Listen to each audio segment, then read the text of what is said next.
वन्दे गुरुपदद्वन्द्वम् अवाङ्मनसगोचरम् रक्तशुक्लप्रभामिश्रम् अतर्क्यं त्रैपुरम् अहः विशुद्धिज्ञानदेहाय त्रिवेदी दिव्यचक्षुषे श्रेयः प्राप्तिनिमित्ताय नमः सोमार्धधारिणे नमो यामिनीनाथरेखालङ्कृतकुन्तलाम् भवानीं भवसन्तापनिर्वापण सुधानदीम्.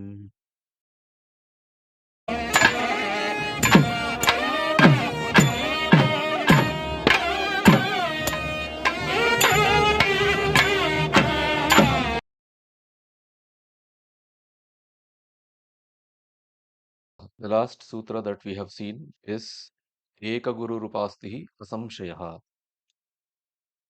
So in the previous sutra, the importance of Guru Bhakti, the importance of sticking to one sampradaya with full faith, leading to the Atmalabha was explained. Now Bhagavan Parashurama continues his discourse and now he emphasizes on certain personal traits required in the sadhaka, in the would-be Sishya. So the Navama Dharma, the ninth Dharma in the Traipura Siddhanta is explained in the 21st Sutra by Bhagavan as Sarvatra niṣparigrahataḥ. Sarvatra, everywhere. Niṣparigrahataḥ, absence of a desire to possess for one's benefit. So, sarvatra niṣparigrahataḥ means not having a desire to own or use for serving one's desires, one's iccha. Now, this sutra is looked at two levels. One is the non-technical definition for the sutra, which emphasizes that any sadhaka who surrenders to this path of Shri Vidya or Tantra Agama, when he undertakes the Diksha, he is fully aware of the highest goal for which he has undertaken Diksha. And that goal is the Atmalabha or recognition of oneself as Parashiva. If this goal is not the primordial goal of a person, then he is in first place uneligible for Diksha. So just as the Vedanta enumerates mumukshutva as one of the critical qualifications for the study of Vedanta, and without mumukshutva, if anyone studies Vedanta, then such a study only serves an academic purpose.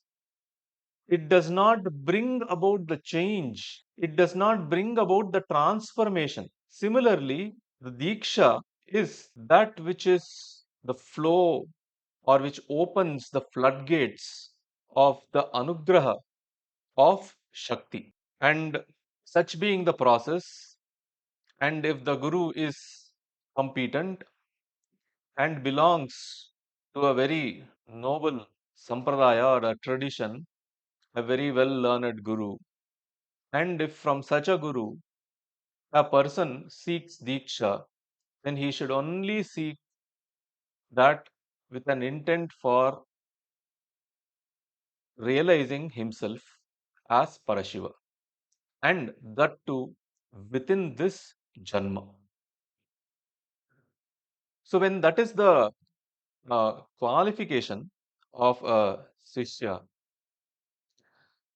this ninth dharma, Sarvatra niṣparigrahataḥ, means he should not have any desire to own wealth or property or any other such bhoga solely for his sake.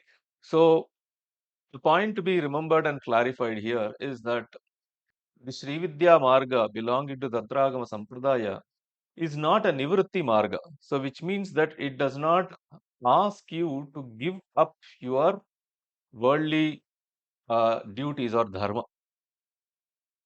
So, if you follow the Grihastha Dharma, it is your right to earn and support.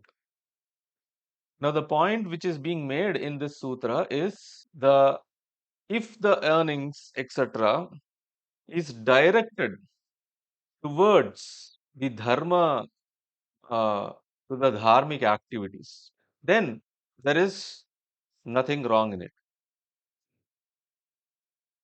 Actually, there is a Shastra Vakya which says that Swabhoga buddhya dhanam na sampadaniyam.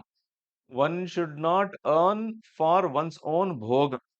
Rather, dravyarjanam kratvartham. Dravya arjana or earning has to be for the sake of kratu, for the sake of yajna. Now, yajna in this context is both the bahiryaga and the antaryaga. Bahiryaga in the form of the saparya, the puja, etc., the Sri Chakrarchana and others. And antaryaga is the uh, the nididhyasana, though the internal uh, mananam, no contemplation. Both are referred by the word yaga or kratu. So, for the sake of kratu, you can earn wealth. You can earn wealth for sake of fulfilling your dharma, but not solely for your own pleasure. So, that is the a common sense that we get from the sutra. Like I said, there is a technical interpretation also, which is understood in the sampradaya for this particular sutra. And that understanding is sarvatra niṣparigrahataḥ means in the Kaula Marga, there is a prescription for the Panchamakaras for the Bahiryaga. And these Panchamakaras should not be for one's Jikhva Chapalya or should not be used for Indriya Pridana. In the sense, one should not use any of these Panchamakaras because he likes personally or he is addicted to either of the five. Clearly, the Panchamakaras have to be used only in the ritual context as mentioned in the Shastra Granthas, and only for that with an intent that this is a yaga dravya. Okay, so whatever he is performing is an yajna.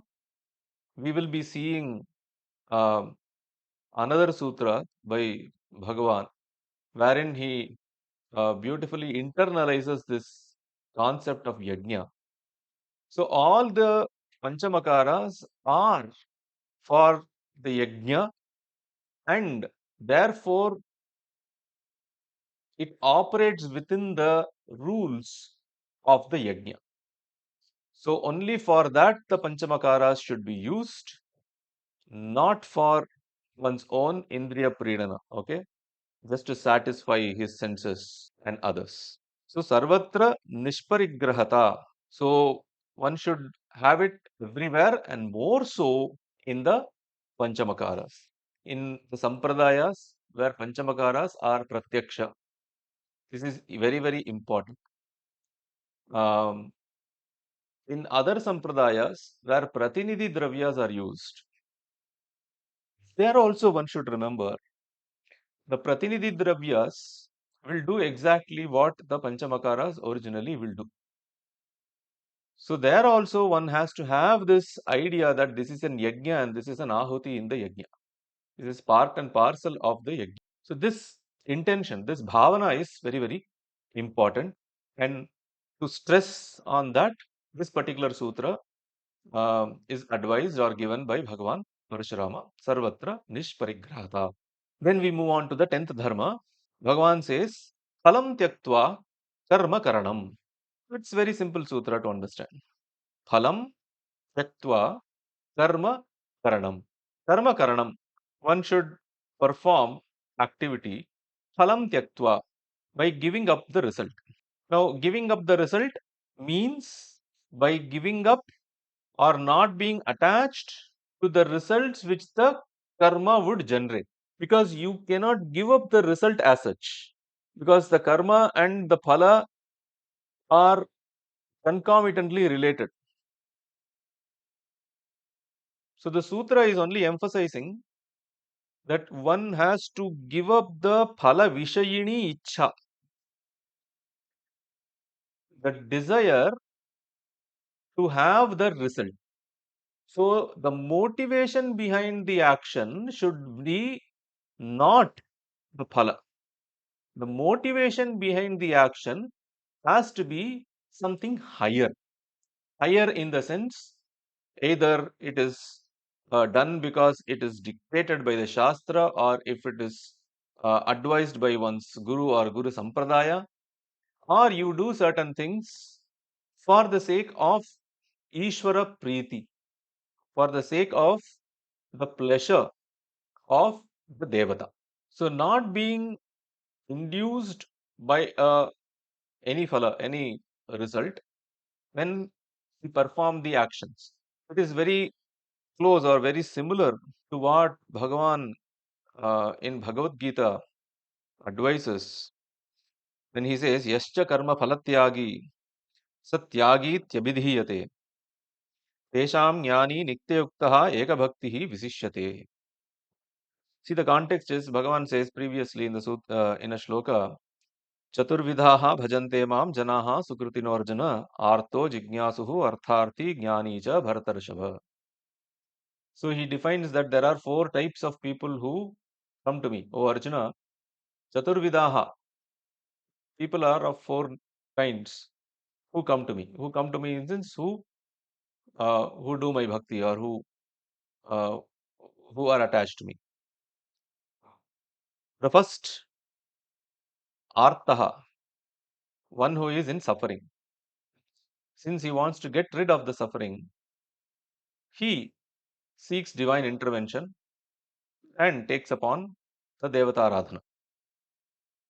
Second is Jignasuhu, someone who is curious, genuinely curious. He wants to know, and to know the end of this path of bhakti, he undertakes the bhakti. Artharthi, the third category of people are those who are seeking some benefit. Artha arthi. Artha can be anything, not just wealth. Anyone who seeks some benefit is an artharthi. So even such people engage in the uh, Devata The last is Jnani. Jnani, one who has attained the supreme wisdom, or one who is very much inclined, and one who is in an advanced state of reaching the perfection. So, such a Jnani normally is uh, possesses one supreme or one quality, one essential quality, which is what Bhagavan uh, had defined when he said, Yascha karma phala tyagi satyagi iti abhidhiyate tesham jnani nitya yuktaha.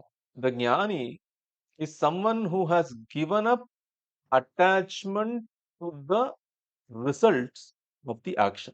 Yet he would do the action, but not because he is prompted by the desire for some result. He just does it for the sake of Ishara Preeti in this case. So, when Bhagavan says phalam tyaktvā karma karanam, in the context of the Upasana, see the Mula Tantras and the Agamas, they have laid out several uses or several prayogas of mantra, yantra, etc., which includes a lot of kamya prayogas also. So there are certain prayogas which we would do for the sake of attaining some worldly uh, purposes. Now, it is important to know a particular, or it is important to establish a point here. When we say that a Sri Vidya Upasaka has both bhoga and moksha in his hands, okay, just to contrast it with the other marga where you have to choose either of the two. Yatrasti bhogo na tatra mokshaha, yatrasti moksho na tatra bhogaha. But in case of the Sri Vidya Upasaka, bhogascha mokshascha karasthayeva. So, bhoga is also attainable through this sadhana. But when Bhagavan says phalam tyaktvā karma karanam, does it not contradict? See, there is no contradiction.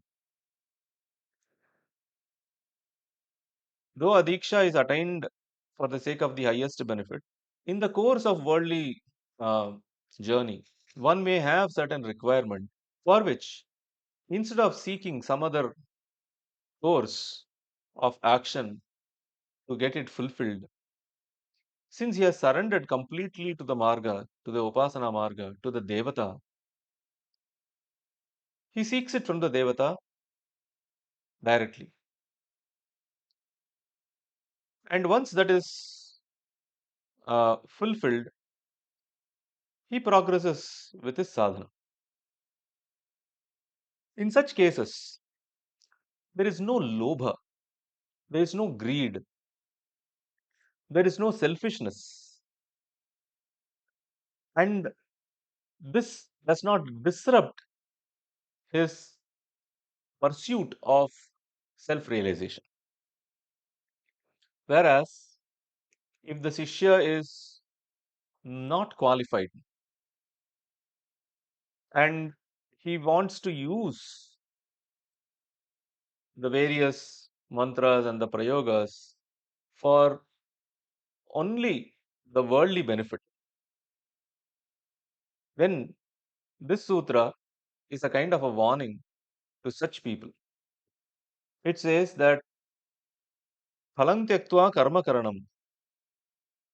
You should actually give up the desire for enjoying a particular result of an action when you do that particular action.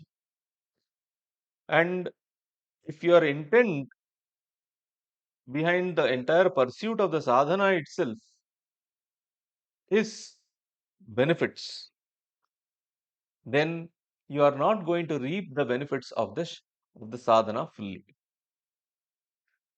And also, the kamya karma path is like walking on a snow on the blade of a sword. One has to be extremely diligent and extremely careful. Even a small lopa, even a small mistake would lead to one's physical or emotional or spiritual downfall. So, keeping all this in mind, Bhagavan says, phalam tyaktva karma karanam. Then he continues in the 11th dharma. He says, anitya karma lopaha. Anitya karma lopaha. Which means you should be, it's an advice to the Sishya or the Sadhaka. You should train yourself to be in in such a position that you do not miss your nitya karma. Anitya karma lopaha. Lopaha means missing or elision. Nitya karma, what is prescribed.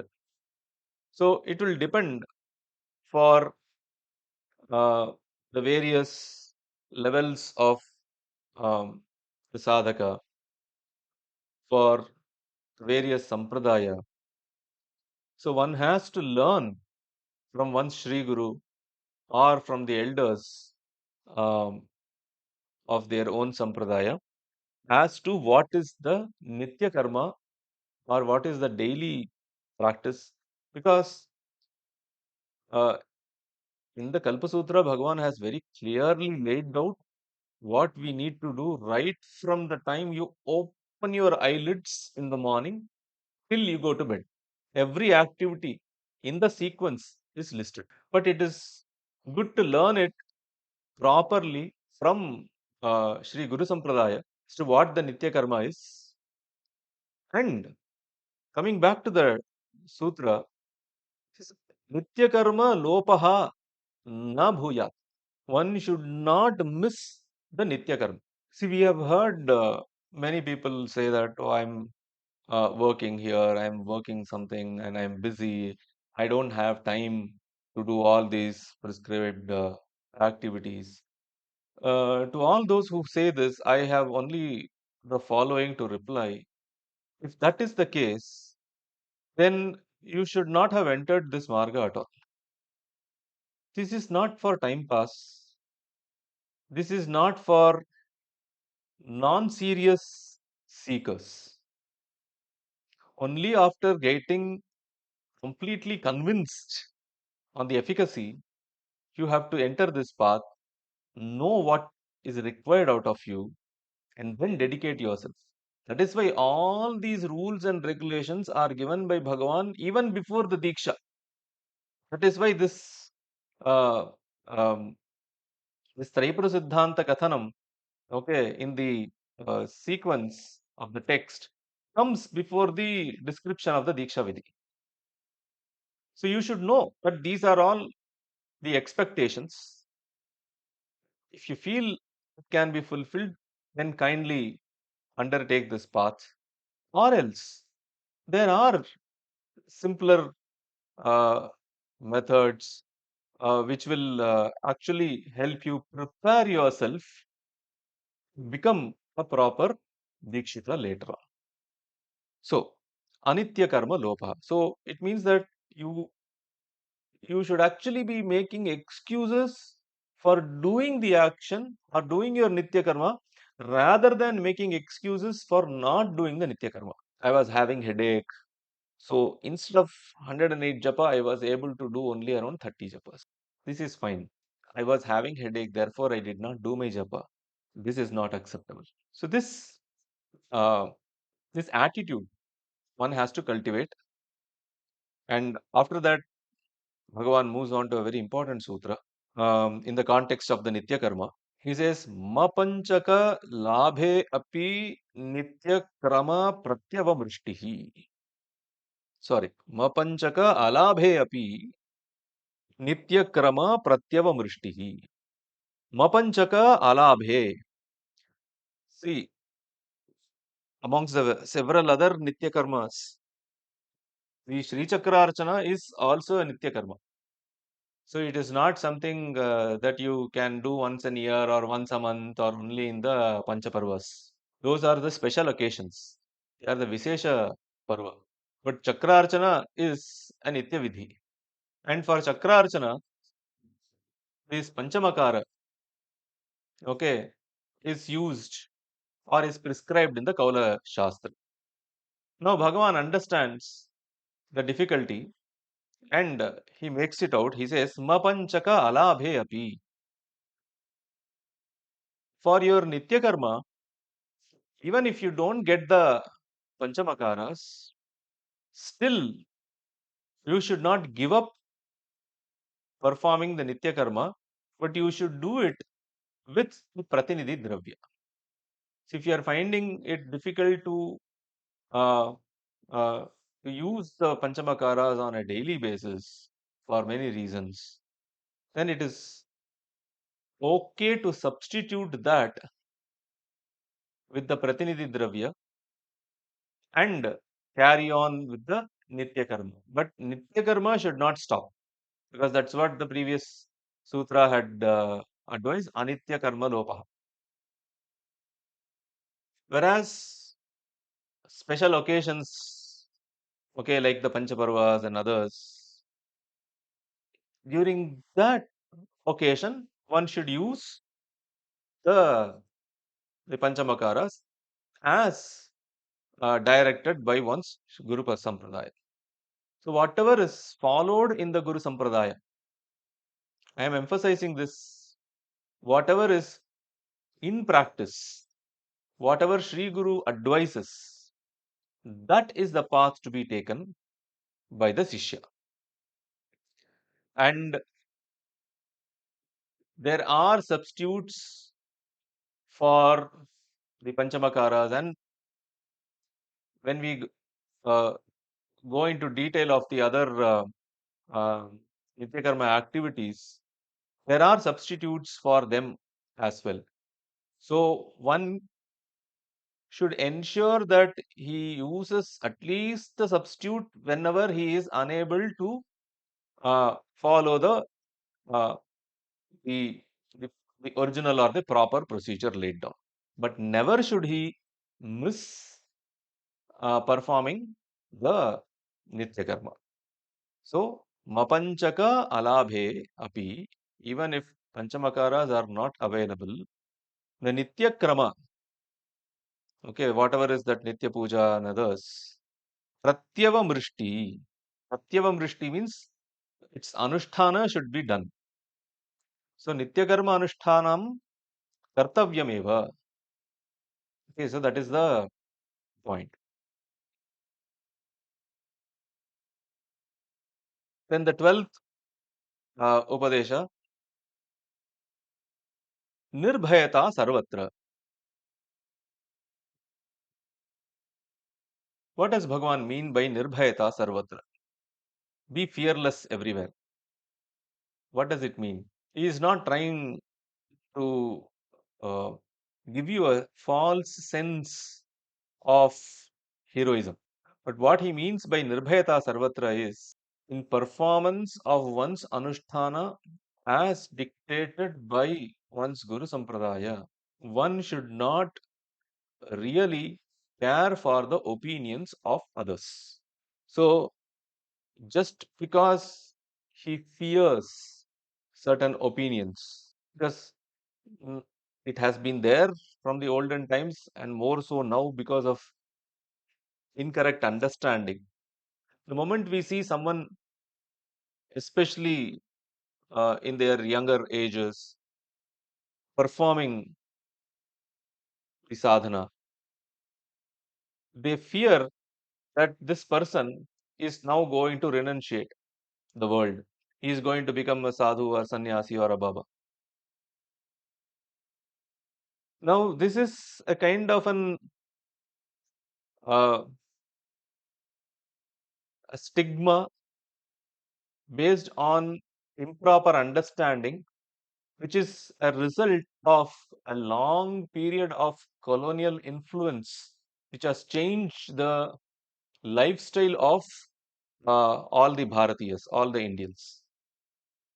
I don't think this would have been an issue uh, a century back, because then you would see many of people from different strata of the society performing their Nitya Anushtanas, whatever was their Kula Achara, as per their Kula and Dharma, they would be following it. But due to some reason, mostly the disruption that has come up in the society, that is lost, and spiritual sadhana is seen as a gateway to escape the worldly responsibilities by many uninformed people. So, this is one stigma you have to fight. The second stigma that you have to fight at times is the moment you say Tantra sadhana, immediate reaction is witchcraft, black magic. Now, this is also uninformed, and it is fueled by the Bollywood and Hollywood and the popular media and stuff, which misportrays the Tantra as a dark, filled with sorcery kind of stuff. So, there will be multiple such opinions in the minds of people without really uh, entering into any debate. You don't have to convince them. No, that's not your job.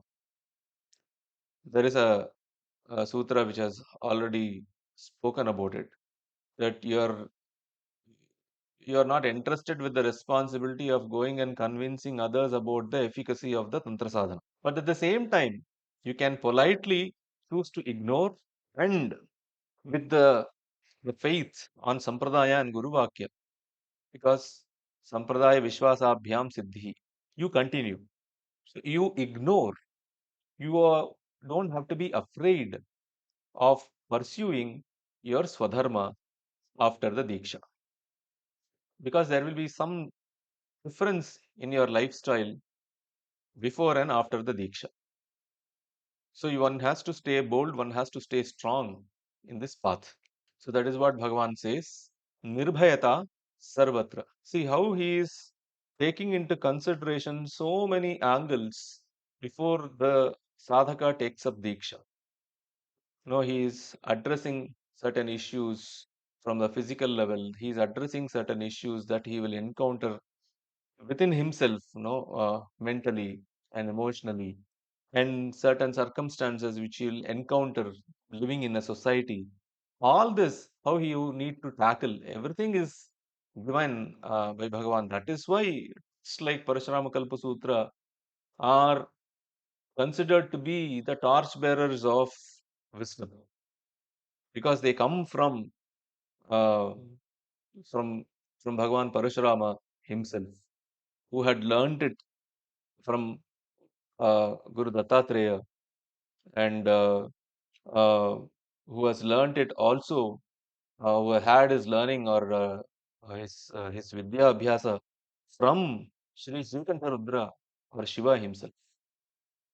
So this is the beauty of the text. Okay, coming back to this thing, and this is the most important of all the dharmas that has been enumerated. This is considered to be Sarvasarabhuta Dharma, the essence of all the dharmas, Sarvasarabhuta Dharma, which is the 26th sutra.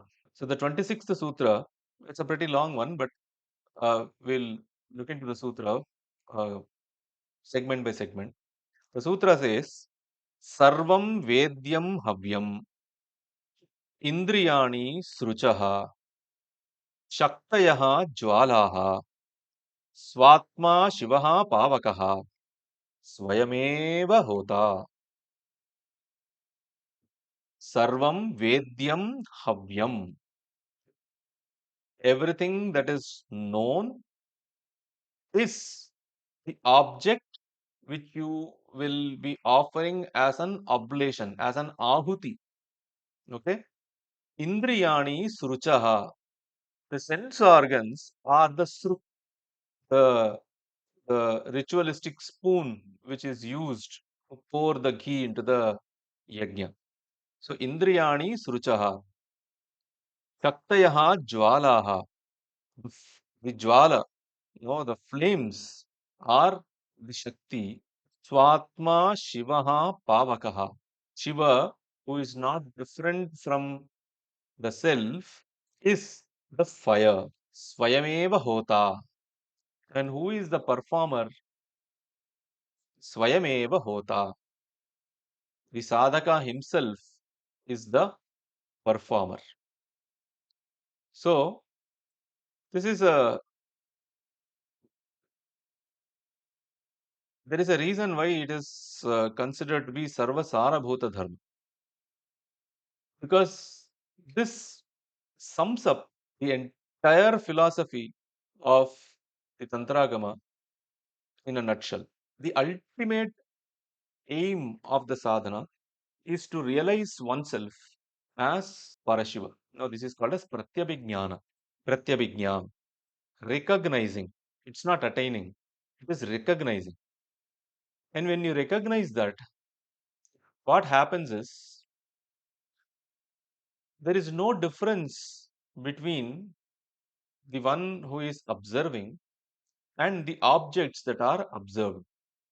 So, this is the Parama Advaita Bhavana, though the supreme state of non duality.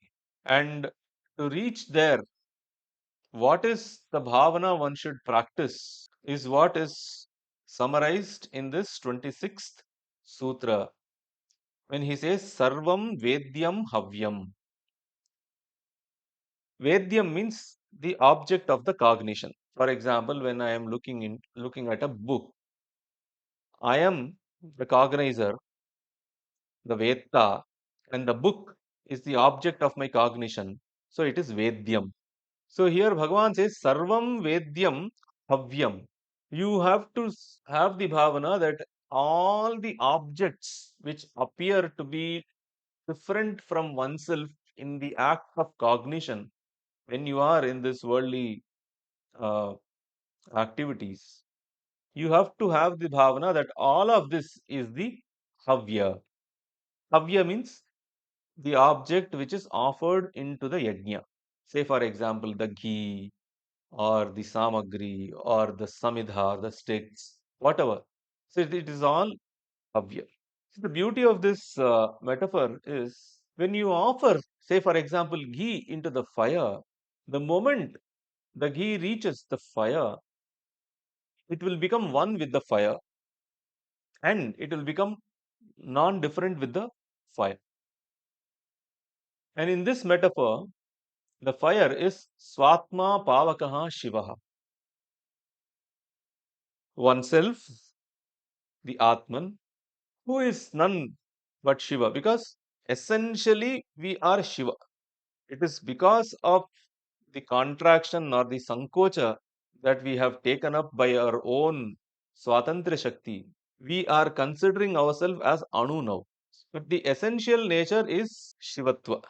So Swatma, Shivaha, Pavakaha, that is the fire. So when the Vedya reaches the Pavaka Atma, there is no difference between the Vedya and the Ved. Okay? Indriyani Srucha.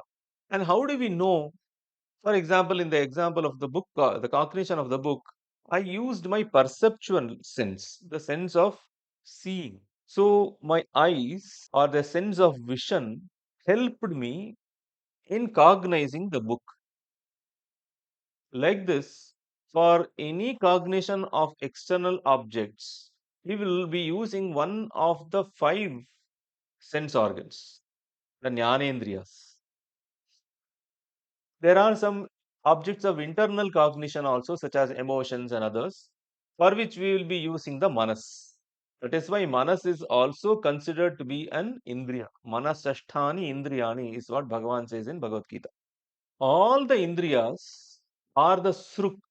Sruk is the ritualistic spoon which is used to offer the ghee. So it serves the purpose of uniting the object of cognition with the cognizer.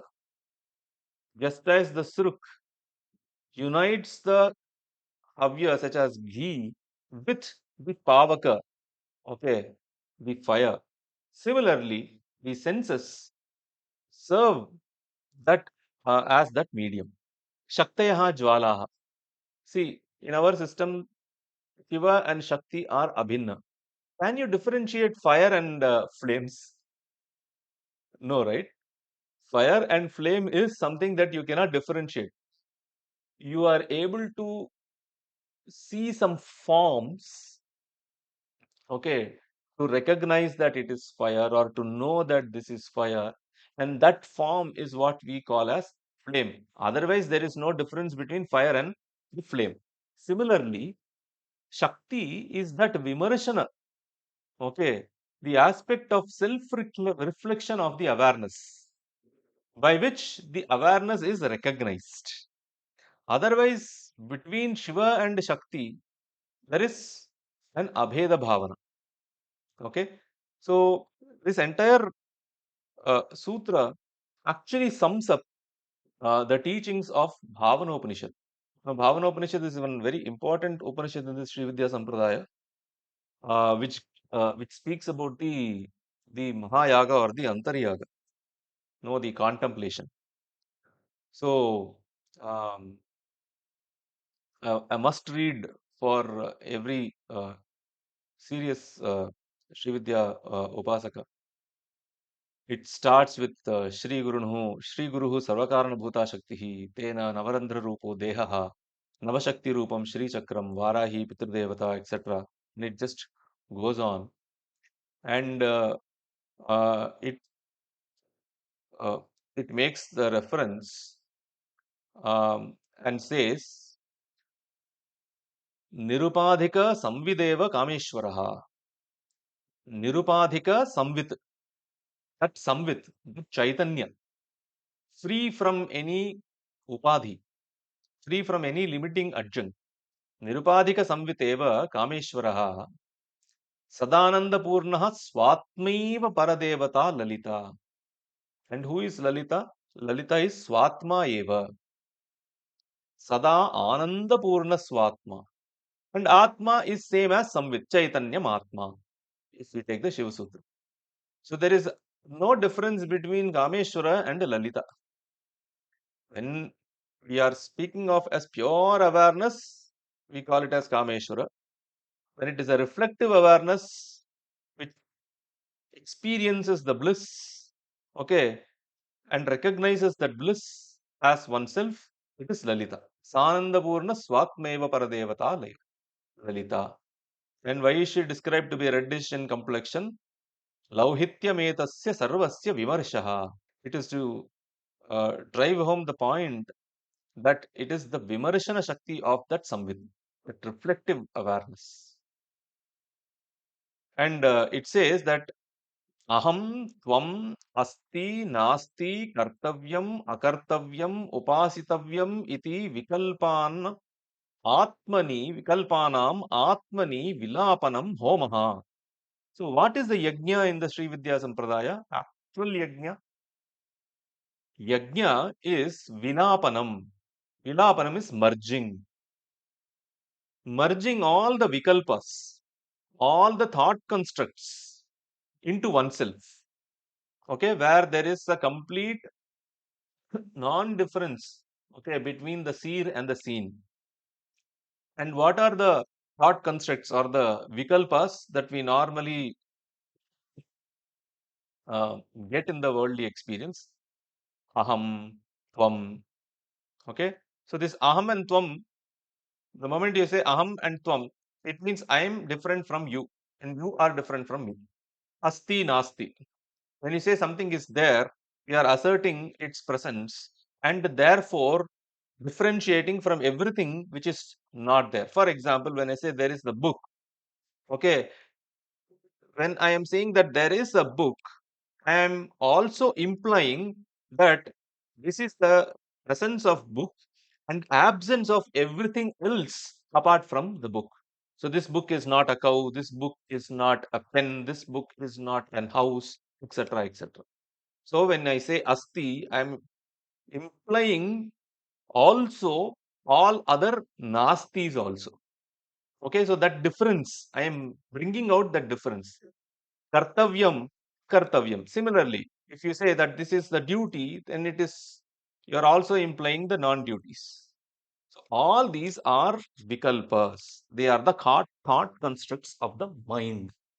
These vikalpas have to be got rid of in order to experience oneself as unity consciousness. So that process is homaha. So vikalpanam atmani vilapanam homaha. So it's a long passage. Um, so this particular sutra is a kind of a summarization of the entire Bhavanopanishad idea. So uh, no wonder that it is called as the Sarvasarabhuta Dharma. Okay, so this is the highest purpose of the sadhana. To reach this bhavana, to have this bhavana is the actual goal for the sadhaka. And everyone should aspire only for this. All the others benefits are only temporary. Yes, they are there, but they are not the purpose behind the sadhana. When Bhagavan moves on, he says, what happens when you have this bhavana? He says, Nirvisaya chit vimristihi phalam. In the next sutra, he says, Nirvisaya chit vimrishtihi phalam. Chit vimrishtihi. Vimrishtihi is knowing the chit as nirvishaya, as free from the thought constructs, free from all the vikalpas. That is the phala of this bhavana. So, the phala of this bhavana is being established in your core, being established in your essence, and being free from the vikalpas.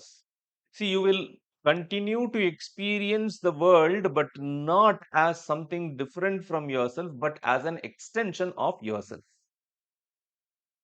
And there is nothing which one desires or one enjoys other than oneself. So, Atmanastu Kamaya Sarvam Priyam Bhavati. This is what Brihadaranyaka Upanishad states. So, the Priyatama, the dearest, is oneself. Therefore, after the Pratyabhignana of oneself as the soul, Chit, the entire Prapancha becomes Anandamaya. Because the entire Prapancha is my own extension. So, that is the phala of this bhavana. And he says in the next sutra, as an extension of the same idea, Bhagavan says, Atmalabhat na param vidyate. See, what else can you expect other than Atmalabha?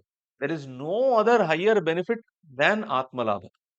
All other benefits are very, very infinitesimally insignificant in front of the Atmalabha. So, this Upasana gives Atmalabha. That is why it is Atma Vidya. This is Brahma Vidya. This is Shri Vidya. So, in the Sahasranama, the Vagdevis, they put these three terms together. This is the Brahma Vidya, and that Brahma Vidya is not some Brahman is not someone different from Atma. So it is Atma Vidya, and it is given to us through the form of the Diksha by the Anugraha, by the grace. Nothing else. Um, we should not be under consideration that we have got Diksha because we are fit, we are capable, or we deserve. No, you have got Diksha because of the sole Anugraha of your Sri Guru. Nothing else. So he has given you the highest, the means to attain the highest benefit, which is Atmalabha. So Bhagavan establishes that. He says, Atmalabhat na param vidyate. Other than Atmalabha, there is nothing which is higher. Param na. There is nothing higher. Param na vidyate. Because Atmalabha is being oneself, and being oneself or recognizing oneself as Parashiva, free from vikalpas. After that, there is nothing to be attained because you are Paripurna.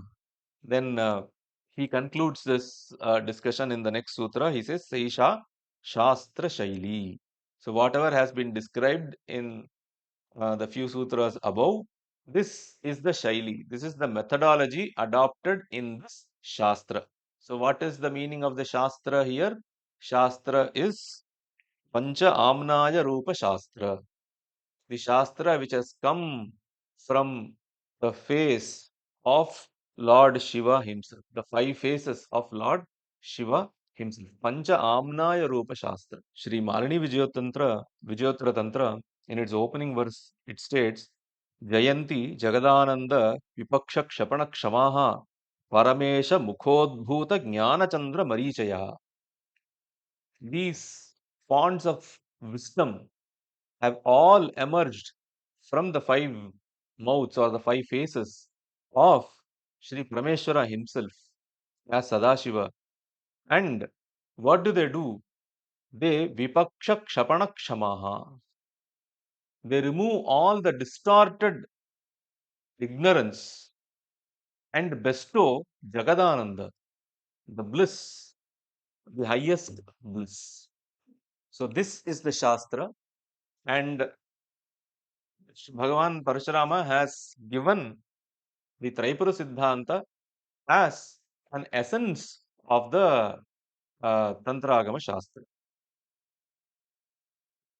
And before he proceeds with the proper description of the Diksha Vidhi, uh, a kind of a praise for this particular system is offered in the 30th Sutra when he says, Veshya iva prakataha vedadi vidyaha sarveshu darshaneshu gupta yam vidya.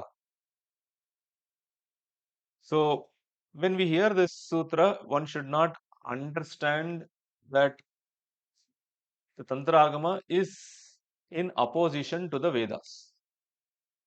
Because there is an opinion, at least by certain Vaidikas or people who belong to the Vaidika Sampradaya, the Tantra Agama is Avaidika. We don't hold that position. What we are saying is that Vedas are Samanya Shastras, general rules applicable for all who are eligible, whereas the Tantragama Marga is Visesha Niyama, is a special. So normally the special rule overtakes the general rule. If the gate closes at 9 o'clock, it closes at 9 o'clock for everyone. There may be, let us say, the head of the squadron, okay, for whom the gate will open even after 9 o'clock. It's a special rule. So the special always overtakes the general rule. So the Tantragamas are Visesha Dharma or Visesha Shastra. Therefore, comparing to the Vedadi Vidyas, Bhagavan says Gupta yam Vidya.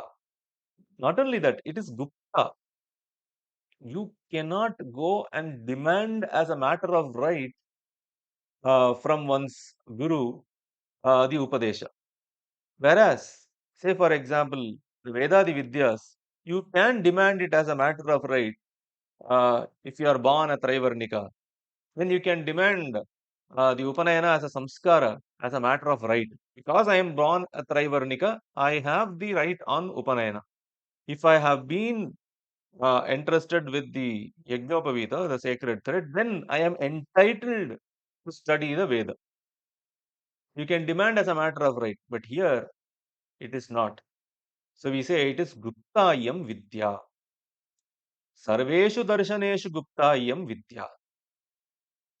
Then all the darshanas, then all the uh, other paths of philosophy, if that is the closest term you can use for darshana, but darshana is worldview. Okay, so amongst all the darshanas, the Tantragama darshana is Gupta. It's very, very secret. So it has to be respected, it has to be practiced in such a manner that uh, one does not unnecessarily open this out for those who are undeserving. And more so in today's context, where such teachings should be given, it should be shared, but only to those who deserve, not to gain any material prosperity, not to earn fame, okay, or for any other benefits. So, just to emphasize on that point, this last or this 30th sutra is given by Bhagavan when he says that it is Guptayam Vidya. All the others are Prakataha, they are open. But this is Gupta, this is secret, this is esoteric. And this can be gained only as a matter of anugraha of Shiva, which flows through the Guru Parampara, and Guru becomes the conduit for opening that grace upon the sadhaka. So, with all this, after this, he would proceed in the next sutra describing about the procedure for performing the Diksha Vidhi, Tatra Sarvatha Matiman Diksheta. So we will continue that in the next session. Shri Gurubhyo Namaha.